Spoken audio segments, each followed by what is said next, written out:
We are back on the Rational Boomer podcast. Hopefully, your day is going well. It is Monday.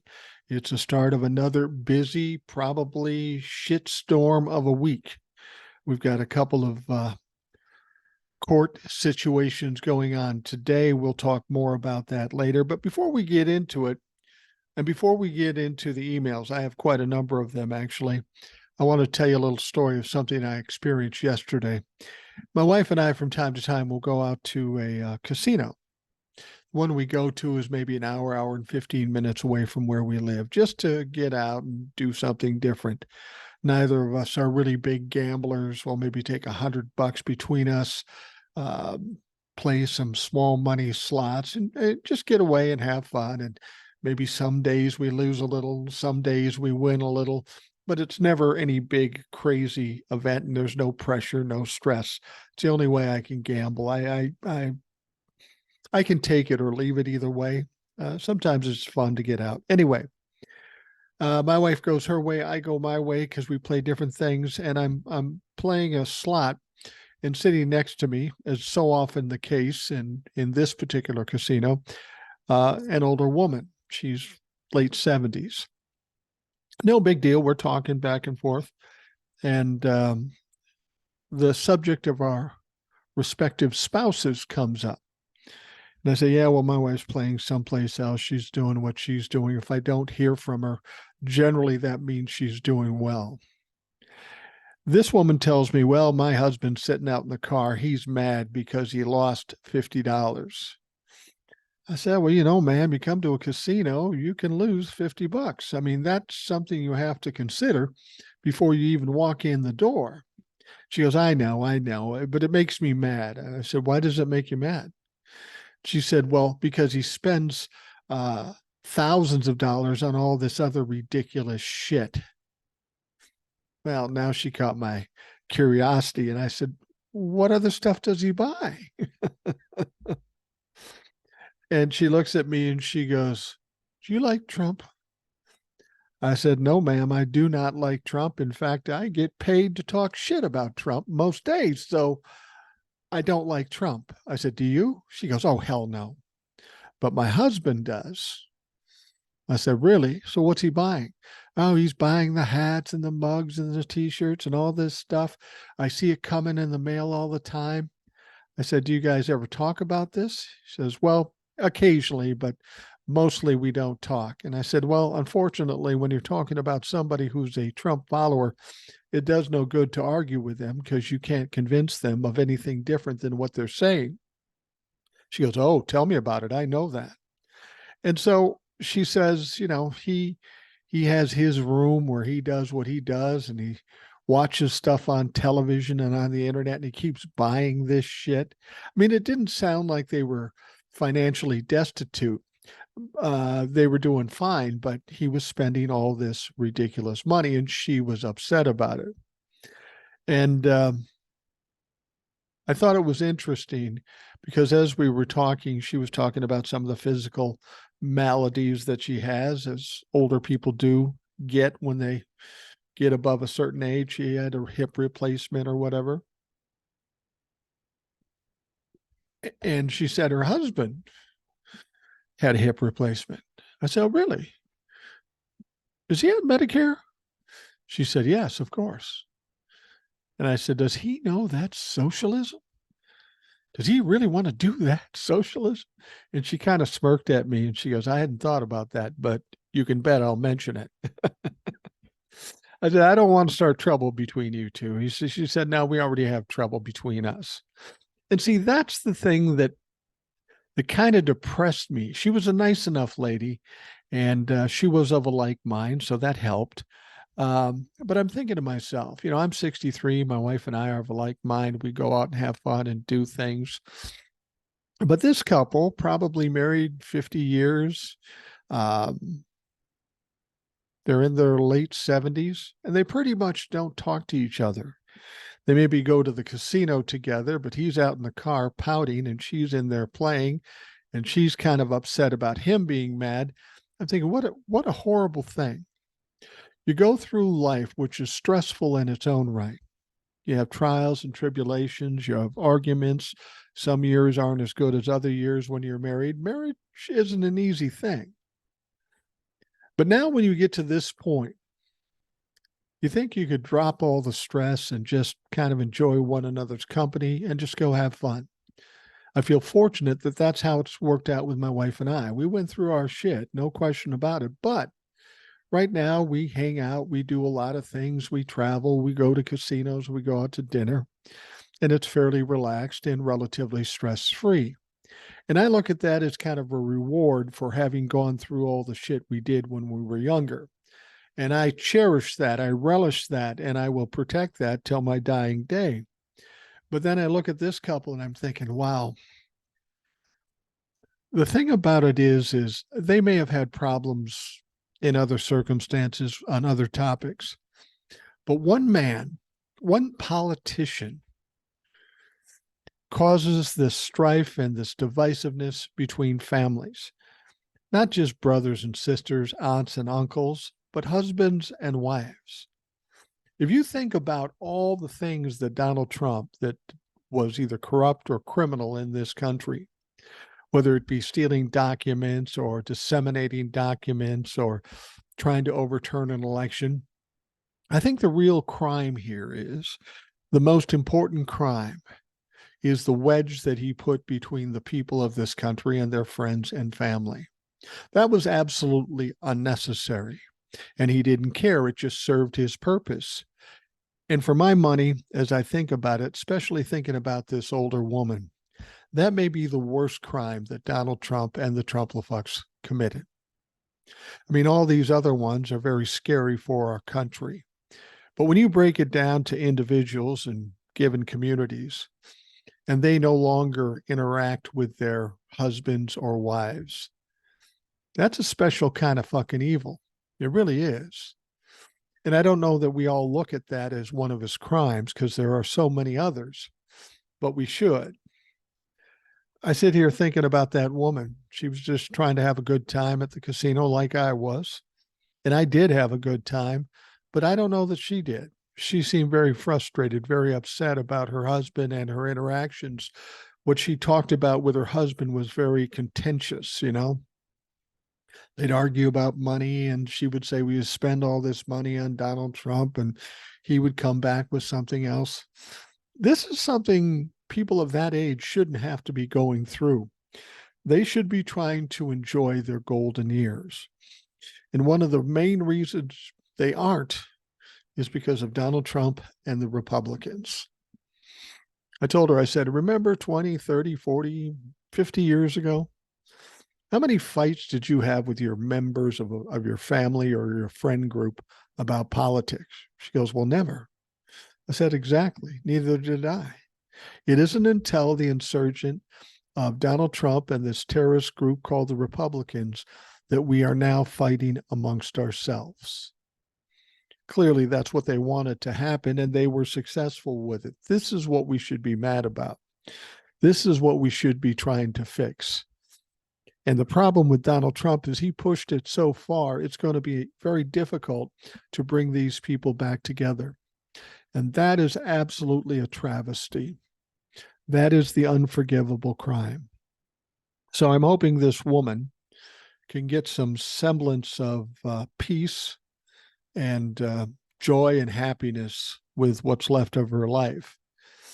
But there's a lot of people like this. It's not just her. There's a lot of people that are struggling because they can't talk to their family. And that just pisses me off more about Donald Trump, what he's done to the families and friends in this country. And it would have never happened without his bullshit.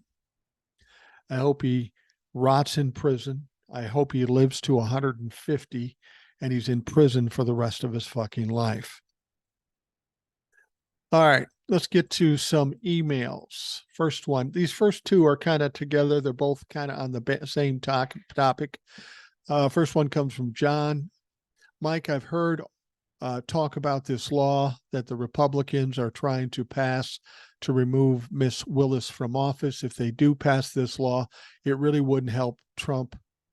It really wouldn't help Trump at all, correct? And the second one comes from Joshua. He said, Mike, down in Georgia, there's been some chatter about removing Fani Willis from her bench.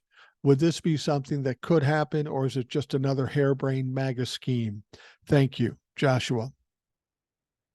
Yeah, there's a lot of people worried about this. I've done 2 TikToks on this. I did one a couple days ago, and because I got so many questions about it, I did it again. Now, I've looked into this and I've tried to understand what really is going on. Now, that bill you're talking about has passed. It's supposed to take effect on October 1st. Now, we're all conditioned to think that they're gaming the system and they're immediately going to fire Fani Willis for nothing. And that's not going to happen. And the fact of the matter is, I doubt Fani Willis will even be affected by this. And here's why. First of all, before this law is enacted, there's a couple of lawsuits going against it. And that would probably delay when this bill is in effect. You know, the Democrats or whoever's doing this is doing the same thing, the same strategy that Republicans do. Delay and distract and all that sort of stuff. But there will be a process they have to go through this, and it could go to the Supreme Court, presumably. Now, what the Supreme Court would do, I don't know. But the bottom line is, in order for them to go through this process, we're a year or 2 down the line. By that time, Fani Willis will have already done what she's going to do. And if by some chance she got fired, I got to tell you, if she convicts the former president of the United States, she should leave Fulton County, Georgia anyway, because she could make $1 billion being a private attorney. But here's the thing. Even if the bill was in effect on October 1st, there's a lot of things to consider about it. It's not just a rubber stamp. Okay, we passed the bill. Now the legislature can fire Fani Willis. That's not how it works. In fact, the legislature cannot do anything. It's not the legislature or the governor that fires the DA if there is such a thing to happen. Much like their situation with their pardons, there's a pardon panel, and there would be a panel in this situation for firing district attorneys. Now, on this panel wouldn't necessarily be Republicans. It would be lawyers and judges, people who know the law and would understand if something is going amiss with this particular judge. The other thing you have to understand is that this law was brought up because some Republicans were bitching about prosecutors not prosecuting enough people. Well, that's certainly not the issue with Fani Willis, because she is prosecuting somebody. Now, it may not be the people that the Republicans like, but that's kind of the opposite of what this bill says.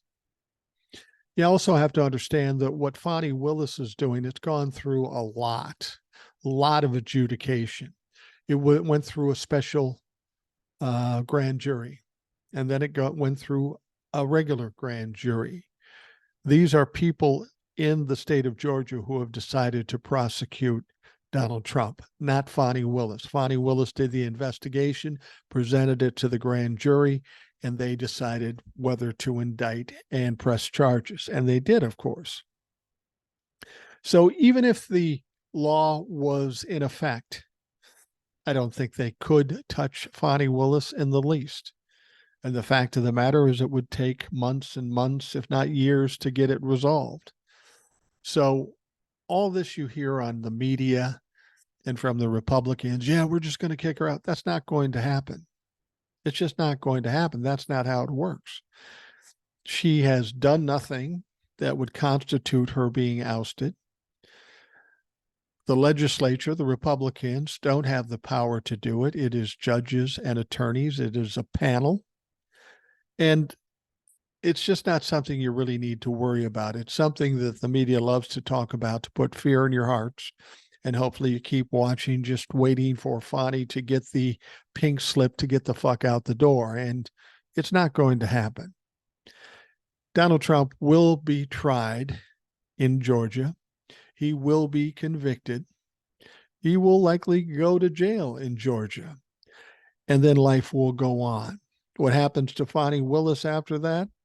Well, if she's successful in convicting a former president, she will be a legal superstar. She will be a superstar lawyer who could write her ticket anywhere she wants to go.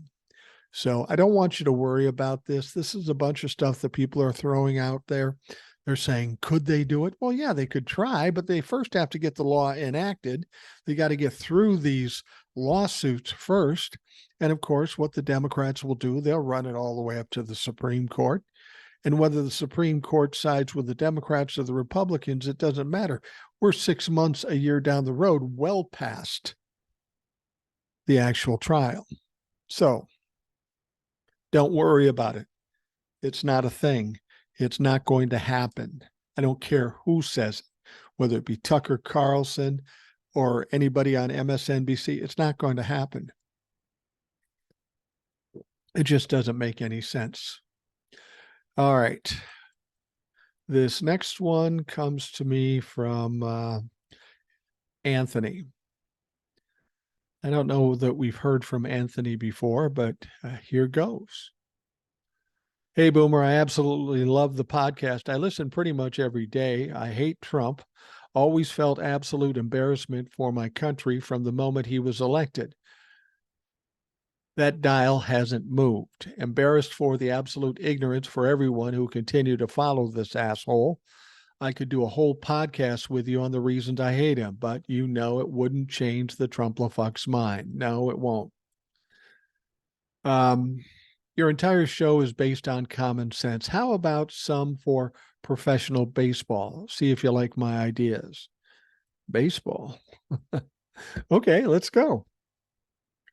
He says, I'm so sick of seeing batters being drilled in the face, face and head by pitchers, just flat out unbelievably dangerous, even light threatening. Yesterday, Pete Alonso got hit in the head again. I go back to Billy Conigliaro in the 60s on the cover of Sports Illustrated after having multiple facial eye bones fractured. Now, that goes back to the 60s. He had a brother that played too, Tony Conigliaro. They were both very talented. Billy got hit in the face, in the eye, and I believe that he went blind in that eye and, of course, had to quit baseball. And then there's Kirby Puckett. Kirby Puckett obviously is a hometown hero in Minnesota. Everybody loved Kirby Puckett, still do. And he had a problem with his eye as well, career ending.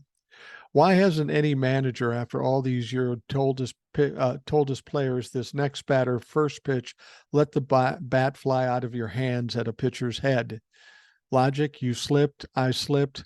I bet you'd see a lot less pitchers instantly ejected. I reffed B-ball. If there's a hard foul, especially to the head, like on a layup, I'd have to call it and would do it every time. Makes sense. It's the head. Wake up, baseball. Enough 95-mile-an-hour fastballs to the head or face. Love, love, love the show. Life is about common sense. Very few have any. Anthony. Well, I agree with you, Anthony. There's very little common sense out there these days. And in terms of baseball, I'm a fan of baseball. I'm not a fanatic about sports anymore. I used to love football and baseball and hockey, and I just can't bring myself to watch entire games anymore. It just doesn't interest me anymore. I mean, I'm interested in the Vikings and football and the Twins and baseball and stuff, and I watch it sparingly. But you're absolutely right. People throwing at batters. You have to wonder why these people why they do walk out to the mound and start a fight. When you have somebody drilling 100-mile-an-hour fastball with the intention of hitting you, yeah, it's a little ridiculous. And should they use common sense and call this and maybe just eject people for doing it? Yeah, I would suppose they would. I'm sure some of the pitchers would just say, "Oh, it just got away from me." But it is very dangerous, and there have been some tragic injuries in baseball. Now, that said, you know how they have politicians throw out the first pitch? I would suggest this guy, this pitcher that threw at the head of this batter. Let's change it up. Let's have politicians take the first at bat and then let a fastball pitching professional throw at them. I can just see Donald Trump up there with his awkward pear-shaped body getting ready to take a shot from this fireballer. Trump knowing he's going to hit a home run and then just hit that motherfucker square in the head. Now that would be justice, I think. Anyway, Anthony, thank you for the email. Now this one comes from Gigi. Now Gigi is a wonderful lady. She's the one that kind of coerced me into getting a P.O. box because she wanted to send me something. And we'll talk about that in a moment. But I was a little, I wasn't sure how to take that because there are people out here that like me and people that hate me. You want to send me something? Well, she sent me something and it was absolutely fabulous. And we talked about it on the podcast. I got all kinds of stuff, cookies, a hat, t-shirts, all this stuff. It was fabulous. And I appreciate that, Gigi, immensely. Anyway, she said, I just wanted to thank Old Soul through you. Please forgive me for not knowing their gender. She's a woman. But their emails, and the only reason I know that is because she has a picture attached to her email. And she's very intelligent and writes a nice email. And I don't know too many guys who have the patience or the ability to do that. But anyway, although we have some here, Eric and some of the other folks write long emails and they do a great job. But generally speaking, if it's a really good, well thought out email, it's a woman. But their emails to you are so healing and so prolific. They, as well as you, keep giving me hope that this ship will right itself. I do believe it is time for some sort of protest to let MAGA know we don't want them here and they do not represent the majority. We have a lot of problems in this country that need fixing, but hate and division should not be one of them. I'm not sure how we go about it. Maybe we should reach out to Martin Luther King's family or Joan Baez or anyone who lived through the protest of the 60s. Maybe Michael Moore can help us. But we need to stand up and say, no, your plan for America is not ours. Greed, racism, hate, all of it are not seeds we want to plant for our children and grandchildren. We must unite red, blue, and everyone in between to unite against the right. Hate has no place here. Maybe it's time to divide people, give people a choice. Go live in hate or stand in love. Now, Gigi goes on to say, I would love to send Old Soul a kindness box. If they are comfortable, if she is comfortable with that, let me know. Keep talking, best, Gigi. Now, Old Soul, I will tell you this. Gigi sent me one of those kindness boxes, and it was wonderful. And I appreciate her taking the time and expense to do it. And I'm just going to tell you, Old Soul, that if she's offering a kindness box, you should take that shit because it's awesome. Now, I don't know how we do this really. I mean, Old Soul, maybe you feel comfortable with giving me your address and then I'll give it to Gigi. I can tell you this, it's perfectly safe, no problems. I know it's weird when somebody on the internet asks for your email, but it's fine. It's absolutely fine.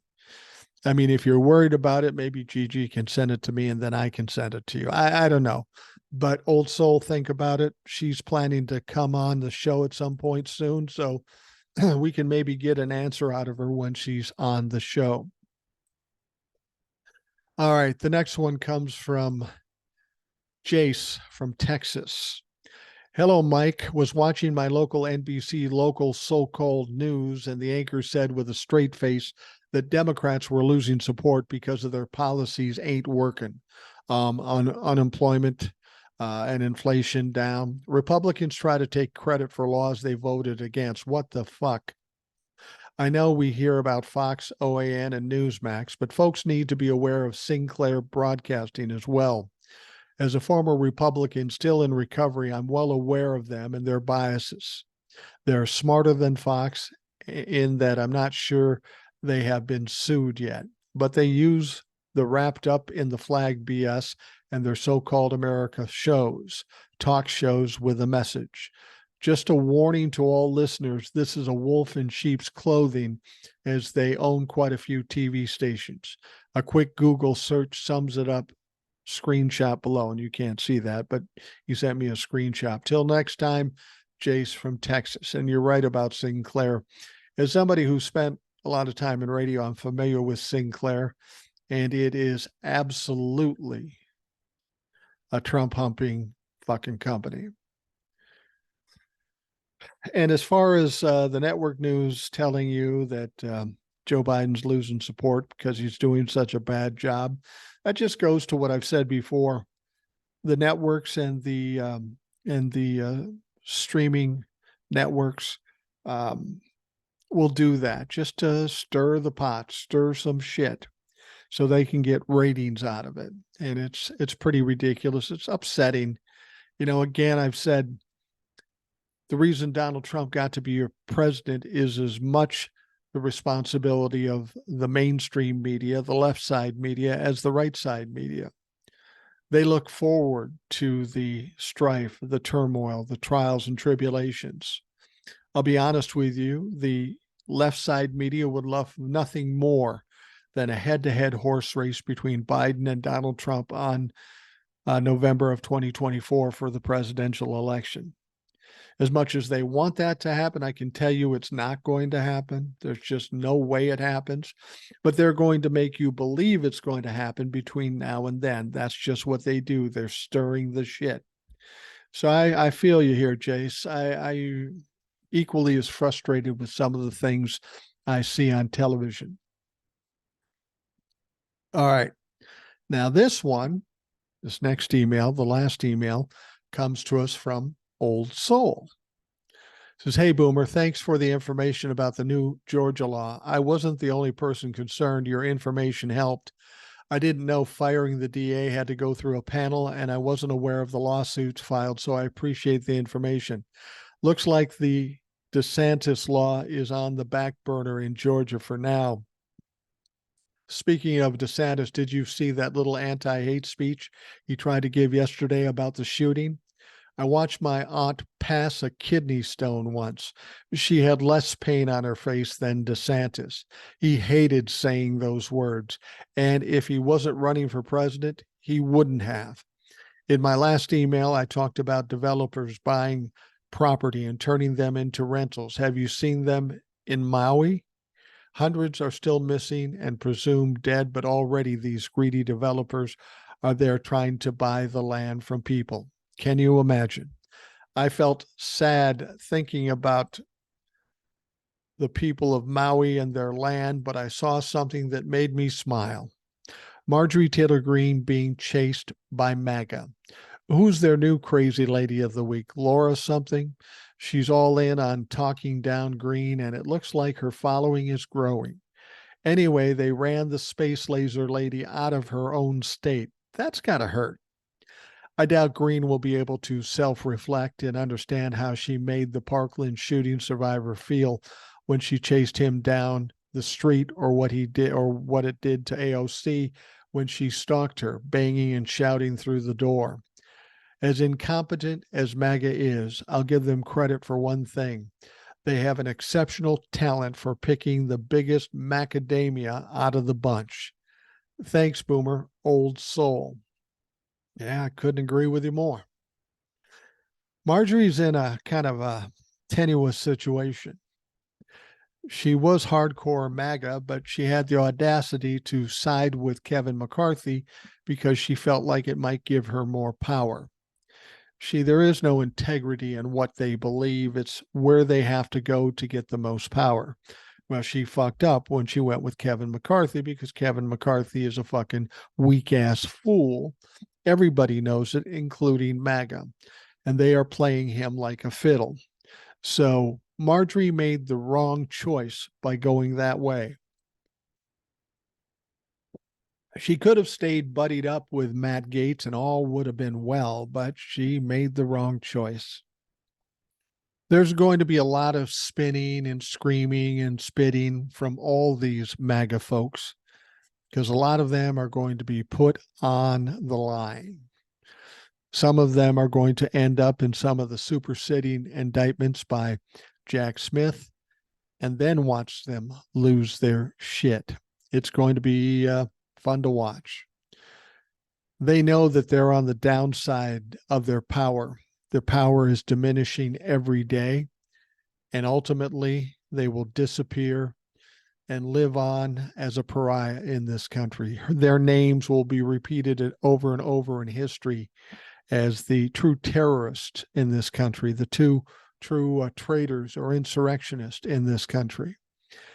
I'm very anxious to see that when these sitting members of Congress finally get their indictments. I think in their minds, they believe that they might be able to slip by this and that maybe they have so much power that they can't be touched. Well, they would be wrong. Remember, Jack Smith, when he was doing his investigation, specifically hired a couple of attorneys to look into the sitting members of Congress. He didn't do that if he didn't think anything was there and that he might not be able to indict them. I guarantee you they found some shit, and I guarantee you some sitting members of Congress are fucking going down. All right, we are going to take a quick break, and we're going to take a quick break. We'll be right back.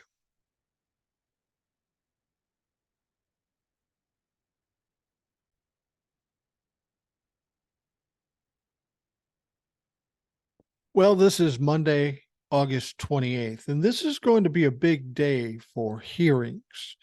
A lot of things happening in court today.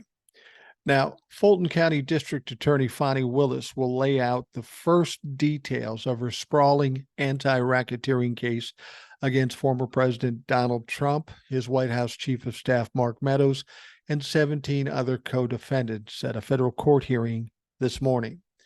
This will be the first time that substantive arguments will be made in court about the 4 criminal cases brought against Trump this year. The subject of the hearing set to begin at 10 a.m. is Meadows' motion to move his case to federal court and possibly have it thrown out. But it's much more than that. It could end up acting as a mini trial that determines the future of Fulton County's case against the former president. We've heard about this. Mark Meadows was whining and crying about, well, he wants to move it to a federal court, which really doesn't change much, except that it widens the sampling of people who might sit on the jury. But he wants to either move it to federal court or just dismiss it. It doesn't count. I get a do-over. Thing about it is people are talking about this as if it's a possibility, and it's not. Donald Trump has tried this ploy up at Manhattan District. Didn't work. Did it a couple times. Didn't work. It's not going to work here. You know, part of the reason Mark Meadows wants this dismissed is because he was Donald Trump's chief of staff, and he says he was working within his job title as chief of staff. Well, I think if you read the job title, you'll see that trying to overturn an election in some random state is not a part of his job description. So he is going to fail with this. There's no question about it. He will not be able to send it to a federal court, and he will not get it dismissed. He's culpable. He's guilty. There's evidence and there's witnesses. This is just a Hail Mary pass by Mark Meadows, and it won't do any good. Now, Willis is expected to preview the case that she is planning to bring against the 19 co-defendants, getting on the public record some of her evidence and legal arguments for why Trump and his allies broke the law when pressuring Georgia election officials to meddle in the 2020 results. Georgia Secretary of State Brad Raffensperger, who received the January 2021 call from Trump to find the votes that would reverse his loss, has been subpoenaed to testify, along with an investigator in his office and 2 other lawyers who were present during the call. So this is going to be very interesting. It's going to be interesting for Donald Trump, too, because they're going to find out some things that Fani Willis has on them that they might not already know. I believe they got the discovery, the evidence, and that's got to be a little nerve-wracking after Donald Trump sees how many of his people have decided to flip on him. None of this can be good news for Donald Trump's lawyers if they have any hope of winning, because to be honest with you, they have no hope. Fani Willis is a serious prosecutor. She wouldn't bring these charges unless she felt pretty comfortable that Donald Trump would be convicted. So that hearing is going on, and that's interesting. But there's another hearing happening today. This one is in Washington, DC. Judge Chutkan is meeting with Jack Smith and the prosecution and Donald Trump's defense team. They are going to address the actual start date for that trial in Washington, D.C. Now, we've talked about this before. Jack Smith has asked for a January 2nd, 2024 start to the trial, and Donald Trump's team has asked for an April of 2026, which is absolutely ridiculous. That's not going to happen. If it does anything, it will piss off Judge Chutkan. I think I was listening to Glenn Kirshner, the former prosecutor who's on TikTok and on TV a lot, very smart man. He said, if the judge is going to just go with the more reasonable side as far as the suggested date, she would have to go with Jack Smith because his is more realistic and Donald's is just ridiculous. 2.5 years out just is not going to work. Judge Chutkan will never agree to that sort of thing. Now, whether she'll decide that it's on January 2nd or February 2nd or March 2nd, the fact of the matter is it's going to come early in 2024, which will give it plenty of time to complete the trial before the election. Jack Smith has as much as said that this trial, from his standpoint, should go 4 to 6 weeks. So even if it starts February 2nd, by March 2nd, end of March latest, it's done. Donald Trump is convicted. Then he has to fucking deal with that bullshit. So a lot of court action today. Mark Meadows is going to try to get off. It ain't going to work. Judge Chutkan is going to disappoint Donald Trump and his lawyers mightily. Now, the interesting thing about that 28th meeting today in Washington, D.C., I have a feeling there's going to be more to that hearing. Judge Chutkan was very specific about Donald Trump not going out there and talking and threatening and ranting and raving about the case. She told him very specifically that she will handle it very seriously.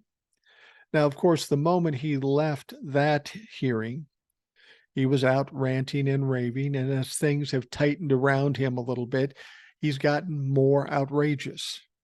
We know that there are tons of threats against Judge Chutkan. She's getting death threats.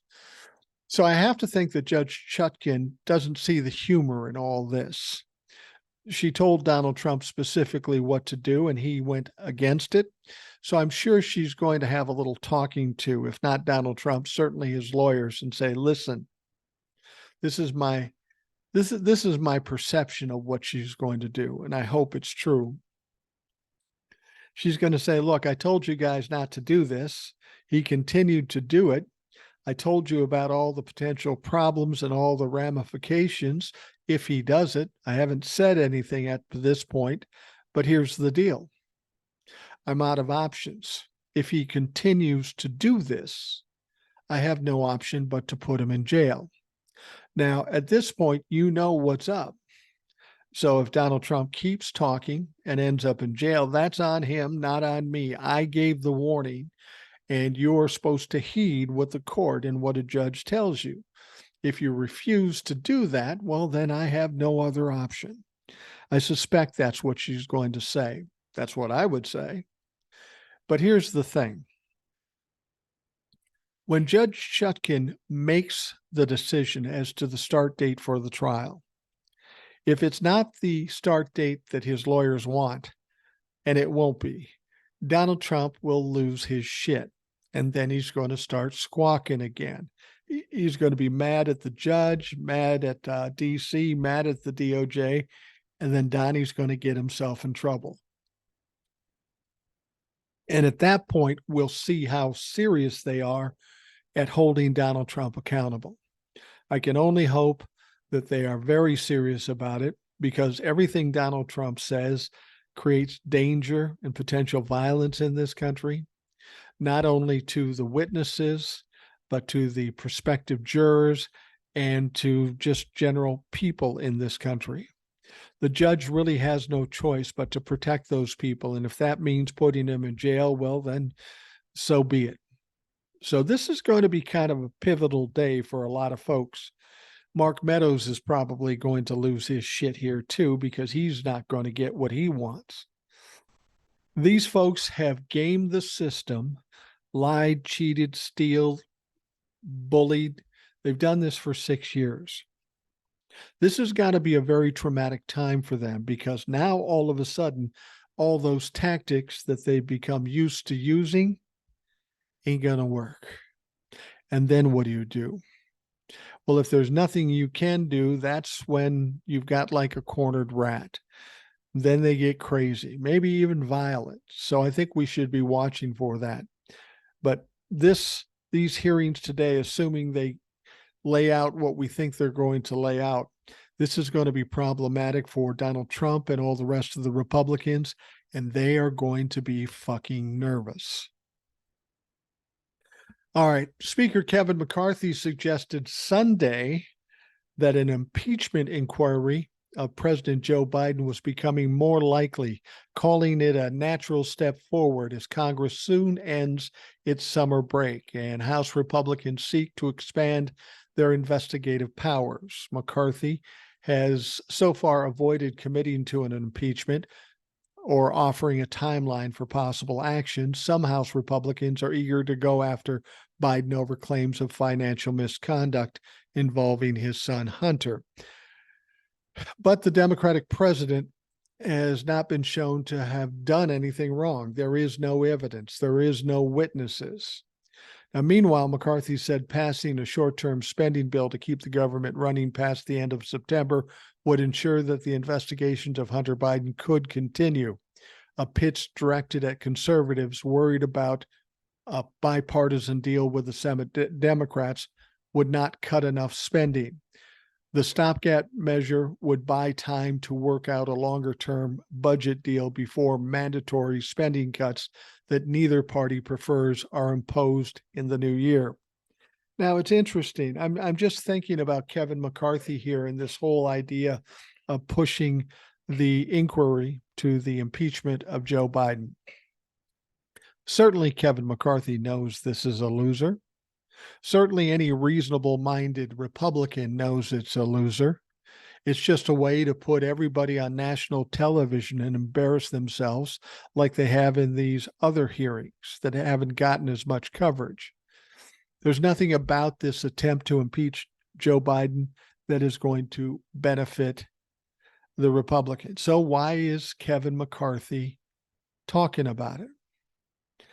Well, Kevin McCarthy's kind of a slimy little snake. And here's what I would suggest.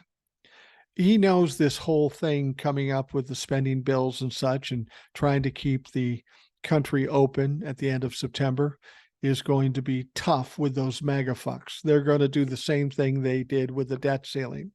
And it's going to come down to the last minute of the last day. That doesn't do Kevin McCarthy any good. So somehow he's got to placate these MAGA fucks, make them believe that it's in their best interest to get this deal done, even though everybody knows they've got to get it done. Everybody knows they will get it done. They always have, and they always will. So Kevin McCarthy has to put a carrot out there. Say, we're going to impeach Joe Biden. We're going to make an inquiry. We're going to do this. We're going to do that. But you notice what he said in what we were talking about just a minute ago. He says he hopes we can get a deal so we can actually continue this investigation, this inquiry into impeaching Joe Biden. See what he's doing there is he's telling MAGA, okay, you want to impeach Biden? Cool. Cool. But you better not shut down the country. Otherwise, it's going to be over. So now MAGA has a problem. They want to shut down the country, but they want the investigation. So what do? Kevin's leaving some bait out there for them so he can get this done and not take too much of a beating and look too much like a pussy like he did during the debt ceiling thing. That's the problem. And the other thing that will come into play here for MAGA is that Donald Trump is losing his shit. He's going on Truth Social and demanding, literally fucking demanding that they impeach Joe Biden right the fuck now. Says, they impeached me twice. Why don't we do the same thing? Well, there's a big difference, Donnie. There was a lot of evidence and a lot of crime committed by you. That's not the case with Joe Biden. Just because you were a former president and got impeached doesn't mean every president is going to get impeached, because most presidents aren't crazy, corrupt, criminal motherfuckers like you. That may be hard for you to understand, but that's the basis as to why this impeachment, this proposed impeachment of Joe Biden is a loser. The country will not accept it because these people will be embarrassed on television every time they're asked for evidence and they have none. They were embarrassed in these smaller hearings, but this is a different thing. This is a big deal. If you're going to go after Joe Biden, you better have something on them, and we know they don't. So all they can do is get embarrassed here. Now, McCarthy said, if you look at all the information we have been able to gather so far, it is a natural step forward that you would have to go to an impeachment inquiry. Now, understand what he's saying there. He's not saying we're going to start an impeachment proceeding. We're going to do an inquiry. We're going to investigate it to see if we can impeach Joe Biden. Ultimately, they're not going to do that because it doesn't work for them. He said an impeachment inquiry provides Congress the apex of legal power to get all the information they need. McCarthy is walking a tightrope as he faces pressure from members of his party looking to demonstrate support for Donald Trump in 2024. But the speaker also risks imperiling the GOP's fragile House majority. Well, I don't know that he needs to worry about that anymore. I think losing the House is inevitable come 2024.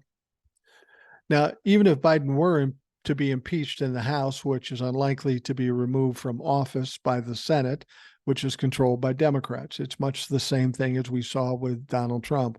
Even if by some crazy chance Joe Biden got impeached, he wouldn't be kicked out of office because there's no way there's 60 votes to kick out Joe Biden in the Senate, especially since the Democrats have the majority.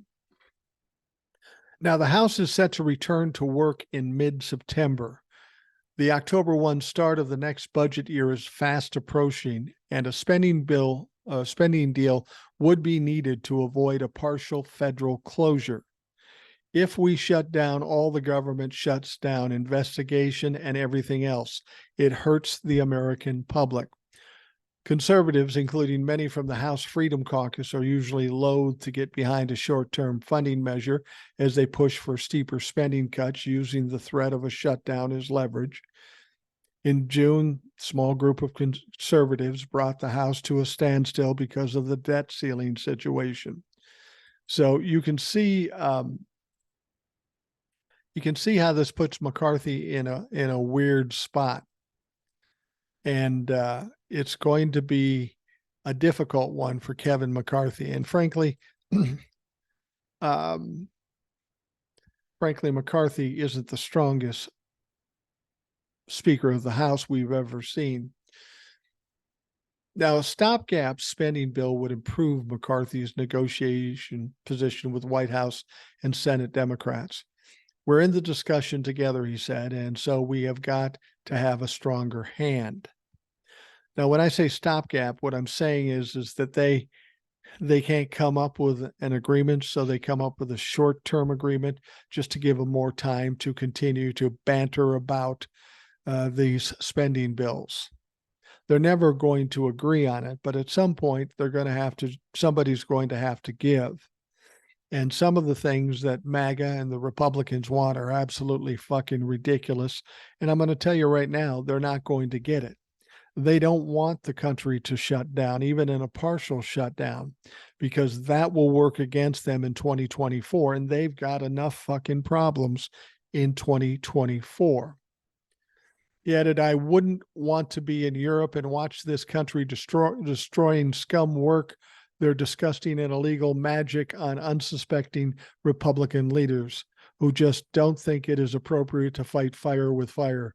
But we will win. Make America great again. That, of course, is Donald Trump. A lot of cap letters and all that stuff. Now, earlier in the day, Trump snarled at Fox News over a 2024 Republican Party presidential poll that excluded him. Donnie better get used to this stuff. And we better get used to these rants and raves and these threats and such. It's just going to be a matter of time to see if any of these judges hold him accountable, because his ranting and raving is dangerous to this country, dangerous to the judicial system, and a danger to the witnesses and just people in general. Somebody's got to stop it. Somebody's got to shut him down. And the Republicans aren't going to do it. I don't think they could do it, even if they wanted to. Now, during an appearance on MSNBC, former Watergate attorney Jill Wine-Banks warned Donald Trump he could end up in pretrial detention if he doesn't tone down his rhetoric about his criminal indictments. Now, in a segment on MSNBC, regarding the former president's attacks on prosecutors, including Fulton County District Attorney Fonnie Willis and Jack Smith, Wine-Banks suggested sanctioning Trump financially would be ineffective since he would just pay the fines with his supporters' donations. As the expert explained, Trump is putting the judges in a tough spot if they decide to jail the former president, but that he may not leave them any choice, as I mentioned earlier. Now, according to Wine-Banks, Judge Tanya Chutkan, who is overseeing Trump's DC federal trial, is up to the task of handling the former president's attacks. I think that she can handle it, but she is in a very difficult position because putting him in custody has to be a last resort.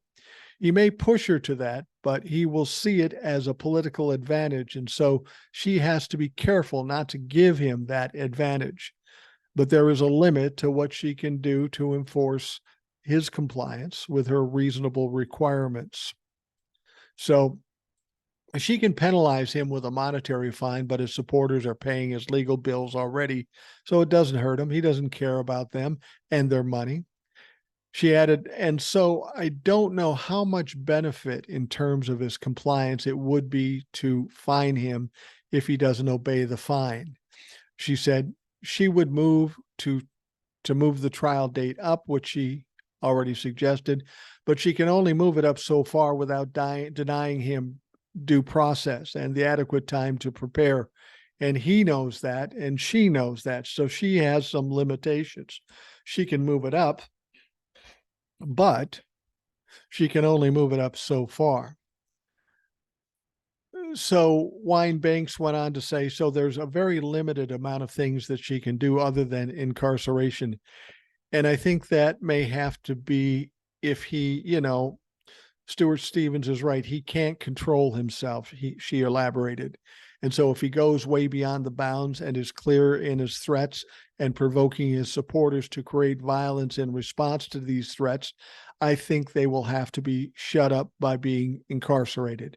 And we have an example of Eugene Debs, who ran for president from jail. And so it is possible that he can continue his campaign from jail. And I'm fine with it. If he wants to continue his campaign from jail, cool.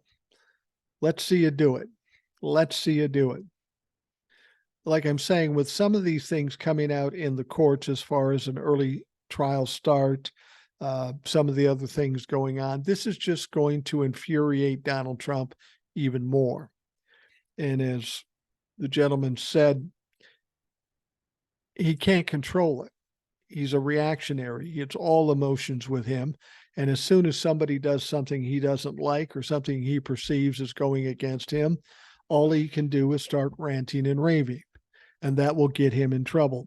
Now, some people think that he wants to get put in jail because it will help his campaign. If that's true, he's an idiot.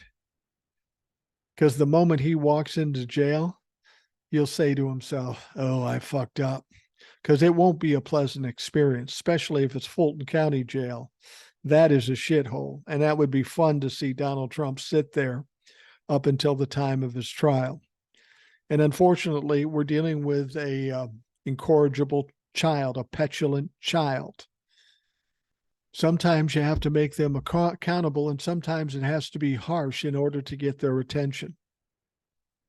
We've had federal judges tell Donald Trump, you cannot do that. And he goes ahead and does that. Like was stated earlier, the fines aren't going to do much. He'll just grift somebody else. Like the woman I was sitting next to, some clown will send a bunch of money and he'll be able to pay the fine. It won't affect him at all.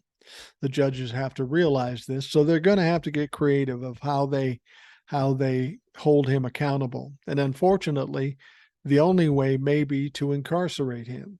But what the hell? The judge shouldn't worry about whether or not it's going to help his campaign. It won't.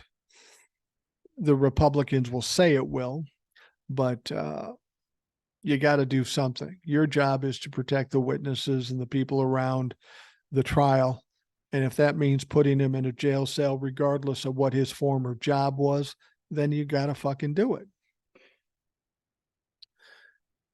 Now, writing jointly for MSNBC, legal experts Norm Eisen, Fred Wertheimer, and Josh Stanton gave their full approval to Fulton County District Attorney Fani Willis to expose House Judiciary Chair Jim Jordan's political theatrics as he attempts to interfere with her prosecution of Donald Trump. What he's talking about there is how, of course, Jim Jordan from the Judiciary Committee is demanding that Fani Willis turn over documents and maybe even testify.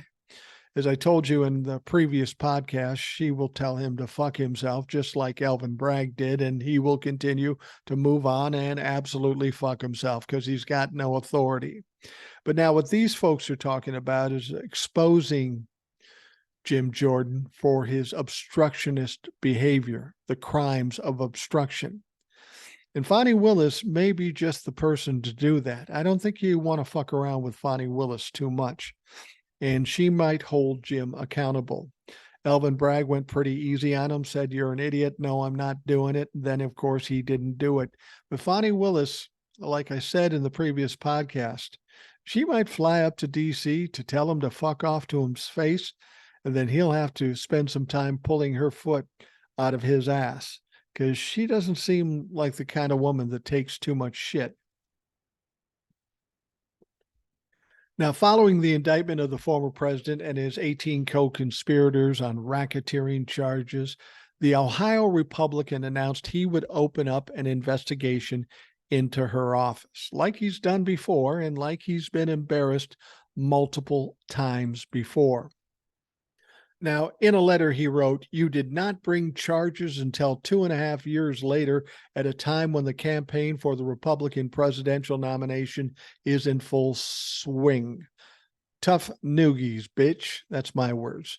Moreover, you have requested that the trial in this matter begin on March 4th, the day of Super Tuesday and 8 days before the Georgia presidential primary, and gave her till September 7th to hand over communications between her office and the Department of Justice. Well, I got to tell you, Fani Willis probably didn't take into consideration when the primaries are going to take place or Super Tuesday, because that's not a factor. This is a legal case. As Judge Chutkan said, anything that goes on outside of this trial is secondary. If you've got to be someplace for a rally or some primary, too fucking bad. The trial takes precedence. And I'm sure that's going to be the same attitude in Georgia with Judge McAfee and Fani Willis. But they got to give it a try, right? They've got to give it a shot. And like the Mark Meadows thing, trying to get things moved to federal court, it's not going to work. It didn't work in the Manhattan district. It's not going to work in Georgia. The only difference might be that Fani's a little meaner and she might expose this dumb fuck for the criminalities he's practicing here. Now, I've got this quote for you. As we explained the last time Jordan attempted to intrude Congress, Congress can't use its investigative power to engage in law enforcement. Yet, once again, this is precisely what Jordan is attempting to do by seeking to second guess and superintend a pending case by a local prosecutor, they wrote.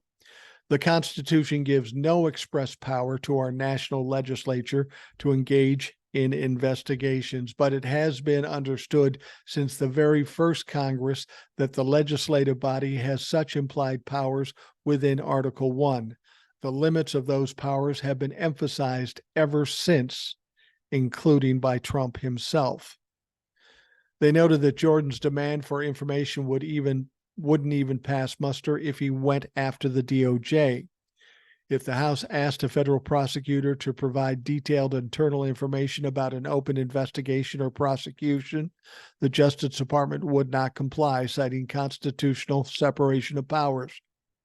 Jordan's Georgia fishing expedition runs afoul of each of the four specific requirements set out by the court in its measures. It's got to be frustrating to be a Republican. Everything they try fails, and not only fails, but embarrasses them. But yet they still continue to do it. That can only mean one thing. That's absolute desperation. If you don't know what to do, then just fucking do everything. And that's pretty much what they're doing. And at this point, when they're doing everything and they are in desperation mode, they are also in the process of losing. They can't win this. They know they can't win this, so they've got to make noise, try to stain the reputation of Fani Willis, Joe Biden, Jack Smith, whoever, the judges like Judge Chutkan or McAfee down in Georgia. But none of this will work. And again, it's not about them even thinking it's going to work. It's just about making noise and trying to control the narrative. This is something they've been very effective with for 6 years, but now it's getting tougher for them. The evidence is clear and we all see it, so there's no bullshit allowed anymore. You can't tell us Donald Trump didn't steal classified documents because the FBI went to his fucking house in Mar-a-Lago and took the documents that he stole out of there. This is one thing that politicians do. They always deny and distract and divert like Donald Trump does. And they usually have some camouflage because it's not in the mainstream news. We don't know everything, so they can lead us to believe that it's a lie. But it's tougher for them to do that now because we've seen the evidence. We've heard the witnesses. We know exactly what is happening. I mean, frankly, with the evidence we've known already, Donald Trump could be convicted in Georgia and in DC with Jack Smith, and in Florida for that matter. There's been enough evidence that could convict him. Republicans know this, so they're flailing around hoping they can distract or divert or do something to throw the prosecutions in these various jurisdictions off track.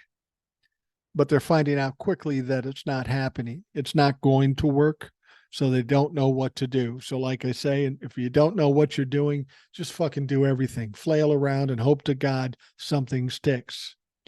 Well, nothing's sticking except the crimes on you dumb fuck Republicans. You did it. You're going to be held accountable and you're going to pay the fucking price. That means Donald Trump, Jim Jordan, Marjorie Taylor Greene, Paul Gosar, and all the fucking rest. Ginny Thomas. They're going to get got, and they are going to pay a price. And deep in their heart of hearts, they know that's true, and they're freaking the fuck out. All right. We are going to wrap up the Rational Boomer podcast. I want to thank you for taking the time to listen, as you always do.